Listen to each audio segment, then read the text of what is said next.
Pendant la période de pandémie que nous vivons, notre podcast change de forme. Nous nous y demandons comment vous vivez vos émotions et nous interrogeons des experts et des expertes pour nous aider à décortiquer tout ça. Je suis Cyrielle Bedu et vous écoutez Émotion, un podcast de Louis Média.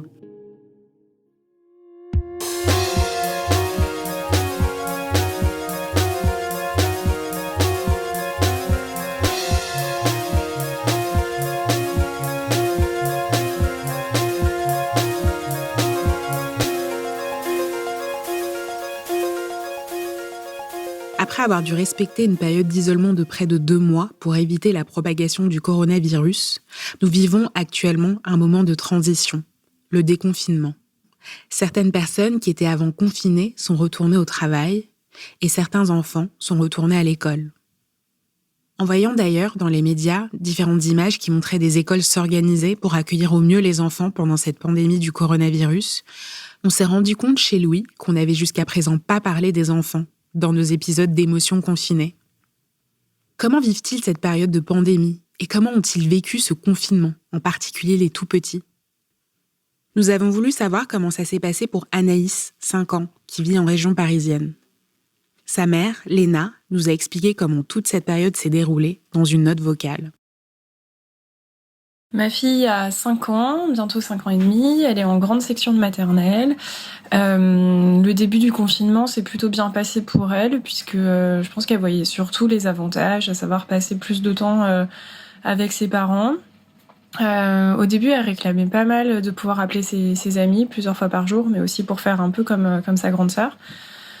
Petit à petit, elle a de moins en moins demandé à parler à ses copains. On a senti un peu une lassitude au cours de la 4e ou 5e semaine. On sentait que c'était un petit peu plus compliqué pour elle. Elle était plus fatiguée le matin. Mais d'un autre côté, quand on lui parlait de retourner à l'école, elle n'était pas forcément en demande. Donc je pense qu'elle était vraiment en demande de rester à la maison. Je pense que c'est aussi lié à l'âge où il y a moins de sociabilisation que lorsqu'ils sont plus grands. Les points positifs, c'est que au niveau scolaire, elle a fait un grand bond en avant. Elle a appris à lire, commencé à compter, faire des additions. Donc ça, c'était assez chouette de pouvoir la voir évoluer comme ça. Mais c'est vrai que là, sur ces derniers temps, on sent qu'elle a plus besoin d'extérieur. Avec le déconfinement, on a recommencé à aller faire des balades dans la nature et c'est vrai que c'est un peu ce qu'elle réclame depuis le lever jusqu'au coucher, de pouvoir être dehors. Je pense qu'il y a une grande inquiétude pour sa part qui se focalise sur comment vont se passer les grandes vacances. Elle a très envie de retourner voir ses grands-parents, de pouvoir être dehors. Elle se demande si pendant les vacances on devra continuer à porter un masque.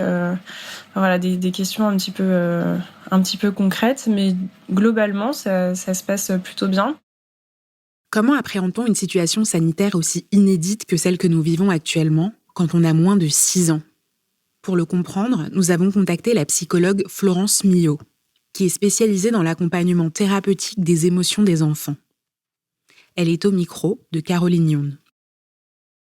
C'est quand même la première fois qu'on est face à un problème aussi global, notamment pour nous dans la famille, donc à hauteur des parents, du travail, des enfants, des adolescents, du pays et du monde entier. Donc c'est vrai qu'il y a eu pas mal d'impact quand même chez les enfants, même s'ils s'adaptent quand même très facilement, même parfois plus que nous. Moi, je l'ai vu dans mon entourage, où des voisins qui se sont rapprochés, des enfants qui ont joué dans la cour, qui vivaient vraiment l'instant présent. Mais c'est vrai qu'il y a aussi des enfants qui ont connu parfois l'ennui, des tensions à la maison, l'envie de revenir à l'école aussi. Parce que j'ai envie de dire que tout le monde n'a pas été égaux face à ce confinement entre les parents qui habitaient dans des appartements petits avec plusieurs enfants et des parents qui habitaient à la campagne avec beaucoup plus d'espace. Donc c'est vrai que l'enjeu émotionnel n'a pas non plus été le même pour toutes les familles. Qu'est-ce qui fait que certains enfants, comme la petite fille de Léna, semblent avoir plutôt bien vécu ce confinement ? En fait, pour les enfants et les adolescents, ils n'ont pas les mêmes préoccupations que nous. Donc, il y a la question du Covid, c'est pas qu'elle s'est pas posée, mais la maladie, c'est quand même quelque chose qui touche plus l'adulte parce qu'on a tout de suite peur de la mort, parce qu'on va se représenter plein de choses, les proches, si on a un collègue qui est décédé, par exemple, du Covid. On s'imagine les impacts que ça peut avoir pour sa famille. Enfin, on est quand même dans une anticipation qui est complètement autre que pour l'enfant qui, lui, à partir du moment où il y a ses parents, il est à la maison, il joue, ou alors il a ses jeux vidéo si c'est l'adolescent et sa télé, sans être trop pas radical, mais à partir du moment où dans son quotidien ça va, c'est pas la même chose que pour nous adultes où on va penser à la crise économique, on va penser à beaucoup d'autres choses et on va plus être dans ce temps présent. Alors que les enfants ont cette force, surtout les jeunes enfants, de vivre les choses à 100%. Après, effectivement, il y a quelques ados qui se posent quand même des questions, mais c'est pas ce qui les angoisse le plus, quoi. Voilà, le fait de pas avoir vu certains copains, il y a des enfants aussi qui s'entendent très bien avec leurs parents, mais d'autres aussi beaucoup moins. Des enfants qui ont vécu aussi des tensions à la maison parce qu'il y a eu plus de cris, voilà, plus de violence, bien sûr, dans les foyers, sans forcément parler de la grande violence qui existe aussi, mais en tout cas des tensions où l'enfant a qu'une envie, c'est de lâcher un peu, mais c'est pas tant par rapport au Covid que le fait de subir des fois son quotidien qui ne lui plaît pas, quoi, finalement. Est-ce que ce confinement a eu un impact négatif sur les enfants et notamment sur les tout petits ? Alors c'est un petit peu tôt pour le voir parce qu'on est encore dedans. La seule chose qu'on peut voir, c'est qu'effectivement la question des écrans a quand même été centrale, même chez les tout petits, parce que c'est vrai que quand on a un enfant de 2 ans, 3 ans, 4 ans, pour l'occuper toute la journée à la maison, et quand en plus on doit télétravailler, c'est quand même très très dur. Donc c'est normal, il faut pas culpabiliser là-dessus, d'avoir un peu lâché et que l'enfant ait regardé l'écran beaucoup plus qu'avant. Et c'est vrai qu'au jour d'aujourd'hui, ce qu'on voit, c'est quand même une petite dépendance un peu plus forte, évidemment. Et effectivement, de ce qu'on peut voir, en tout cas aujourd'hui, ils le demandent beaucoup, ils font encore certaines crises, ils ont envie de continuer, et ce qui est un peu normal. Après, ça veut pas dire que sur du long terme, ça va rester. Mais comme à l'instant T, on n'a pas vraiment le choix, on sait pas trop quoi leur proposer d'autre, c'est normal qu'ils s'accrochent à ça. Après, maintenant, dans le déconfinement, en tout cas qui est partiel, mais on va pouvoir ressortir, on va pouvoir refaire des activités. Et là, les enfants, ils sont aussi dans l'affect. Donc, quand on leur propose quelque chose d'intéressant, de vivant, de partage avec la famille, mais même un simple jeu de ballon, il n'y a pas besoin d'aller chercher loin, on voit bien que tout de suite, ils sont capables de se décrocher et d'aller vers autre chose. Après, quand pour l'instant, il y a des moments où on n'a encore pas, malheureusement, d'autres choses à leur proposer quand on est dans le cadre, en tout cas, de la ville, de l'appartement. Et on voit bien encore, en tout cas, moi, j'habite à Paris, que on sort pas complètement quand même comme on veut. En tout cas, on reste pas dans les endroits alléchants comme on veut. C'est normal que les enfants, voilà, soient encore un petit peu accros, j'ai envie de dire, mais il faut pas forcément s'inquiéter parce que ça veut pas dire que ça le sera demain. Une fois qu'il y aura les grandes vacances et après la reprise en septembre, les choses se seront quand même beaucoup plus se passeront de manière beaucoup plus naturelle. Et je pense qu'il faut avoir en tête que c'est important de pas essayer tout de suite de recadrer l'enfant ou lui donner un rythme quand derrière on peut pas lui proposer autre chose, quoi.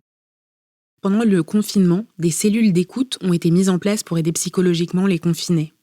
Et certains dispositifs étaient particulièrement consacrés à l'accompagnement des enfants et de leurs parents. C'est le cas de Macabane, une plateforme téléphonique créée avec plusieurs psychiatres, psychologues et orthophonistes pour répondre aux souffrances psychiques des enfants et de leurs parents pendant le confinement et maintenant le déconfinement. La pédopsychiatre Adèle Assous fait partie des spécialistes en charge de ce dispositif. Il n'y a pas eu une problématique en particulier, je dirais. Effectivement, la souffrance des enfants a pu se manifester avec des formes très différentes, c'est-à-dire des signes, des symptômes variés, comme certains enfants se sont montrés extrêmement agités, par exemple, d'autres très anxieux. On a pu observer aussi des enfants qui présentaient des angoisses, ce qu'on appelle des angoisses de séparation, c'est-à-dire une difficulté à se séparer du parent. Il y a beaucoup d'enfants qui ont besoin de leurs parents pour s'endormir, ce qui n'était plus le cas jusque-là. Et donc voilà, il y a une sorte de régression à des besoins qui jusque-là, les enfants avaient passé ces étapes-là. Ils se retrouvent en difficulté. Comment les tout-petits se sont représentés la pandémie et le confinement selon vous ? Dans les représentations, quand on ne sait pas ce qu'il en est, on imagine un peu le pire. Et donc, quand on a dit aux enfants qu'il fallait plus sortir parce que il y avait un virus qui circulait à l'extérieur et qu'il valait mieux rester à la maison, tout à coup, l'extérieur est devenu extrêmement dangereux. Et donc, l'extérieur, c'est franchir le pas de la maison. Enfin, je veux dire, le pas de la porte. À partir de ce moment-là, tout devient susceptiblement dangereux. Et ça a été l'objet de beaucoup de consultations, d'expliquer à l'enfant qu'il était possible de sortir et qu'il ne prenait pas de risque s'il faisait bien attention. Et il y a un petit garçon qui, alors même pas 6 ans, 5 ans et demi, il m'a expliqué que son papa mettait un masque pour sortir. Et ce qui était difficile pour l'enfant, c'est que on lui a dit que quand il retournerait à l'école, il mettrait pas de masque. Et là, tout à coup, il se retrouve face à une contradiction. Papa m'a dit que on était en sécurité si on allait dehors avec un masque, et moi, je dois aller à l'école sans masque. Et donc, pour expliquer cette incohérence apparente pour l'enfant, ce que j'ai donné comme image, c'est parce que c'est un petit garçon qui m'avait expliqué bien aimer les voitures, et je lui disais que quelqu'un qui conduit une voiture de course va mettre un casque dans la voiture. Sur un circuit de voiture, eh bien, on va se protéger la tête. Mais que quand ils montent dans la voiture avec papa et maman ne mettent pas de casque. Non. Voilà. Eh ben, il en est de même pour le masque. C'est-à-dire que lui, il n'a pas besoin de mettre un masque quand il va retourner à l'école parce que, on va faire attention d'une autre manière et que le masque, de toute façon, que le masque ne soit pas nécessaire. Et que papa, quand il va travailler, il va devoir se rapprocher des personnes avec qui il travaille et que pour être plus près, on a besoin d'un masque. Voilà. Donc, je dirais que parfois, les consultations ont consisté à expliquer à hauteur d'enfant, en fait, avec des mots qu'ils peuvent comprendre et aussi, je dirais, leur imaginaire. Parce que, comment est-ce qu'ils se représentent les choses, et c'est rendre accessible ce qui n'est pas forcément évident pour eux de comprendre. Alors, un déconfinement partiel vient d'être mis en place. Comment est-ce que les parents peuvent aborder au mieux cette étape de transition pour que leurs enfants la vivent bien ? Alors je dirais que le déconfinement se prépare pendant le confinement, c'est-à-dire que il faut à nouveau cette continuité très importante, c'est-à-dire qu'il faut pas qu'il y ait un changement abrupt du mode de vie entre le moment confinement et déconfinement. Il faut que ce soit le plus continu possible, voilà, qu'il y ait des repères pour les enfants, des rythmes, des choses qui sont identiques entre le quotidien pendant le confinement et le quotidien au moment du déconfinement. Un enfant qui n'est pas du tout sorti pendant le confinement, eh bien, on va pas lui demander du jour au lendemain de sortir tranquillement. Il faut que ça se fasse en douceur. Une petite heure, 2 heures, un petit peu plus, mais voilà. Je repense à une petite fille, 5 ans, qui n'était pas du tout sortie parce que les parents ont un jardin et en plus, c'est une petite fille qui présente un risque au plan pulmonaire. Donc, c'est effectivement dangereux pour elle de sortir, en tout cas de contracter le coronavirus. Enfin, voilà, j'ai insisté pour qu'il y ait une sortie d'organiser en toute sécurité. Et donc, voilà, elle a porté un masque et ils sont sortis faire du vélo, pas très longtemps, mais un certain temps. Et la nuit qui a suivi, cette petite fille qui dormait très bien s'est réveillée, a fait des cauchemars et c'était extrêmement difficile. Alors, la réaction qu'on pourrait avoir, c'est de se dire vaut mieux plus qu'elle sorte. Non, surtout pas. C'est justement prévoir très vite une autre sortie pour se réhabituer à ce qui doit être à nouveau le quotidien. Voilà.